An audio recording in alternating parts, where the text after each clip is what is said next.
Maximum classes எப்படி போகுமோ அந்த மாதிரி வருவாங்க, டீச் பண்ணுவாங்க, ஓகே அவங்க அவங்களோட டாபிக் முடிச்சுட்டு போயிடுவாங்க.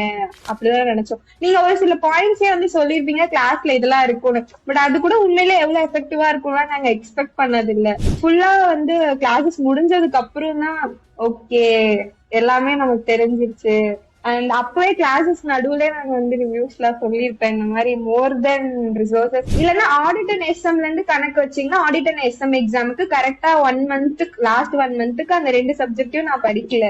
ஏன்னா ஃபர்ஸ்ட் 4 பேப்பர் நான் படிச்சுட்டு இருந்தேன். கிளாஸ்ல நம்பிக்கை படிச்சது வச்சே நீங்க நம்பிக்கையா எழுதலாம் அப்படின்னு. ஆனா அதே மாதிரிதான் நான் பண்ணேன். சோ எக்ஸாமுக்கு முன்னாடி நாள் மட்டும்தான் அது எல்லாமே அந்த நேரத்துக்கு ரீகலெக்ட் ஆச்சு.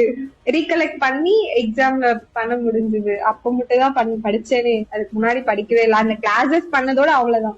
டைரக்டா ஒரு 2 மார்க் டெஸ்ட் எழுதிருப்பேன் மட்டும் அட்டெண்ட் பண்ணி நேரா போய் மார்க் டெஸ்ட் எழுதி 40 48 இல்ல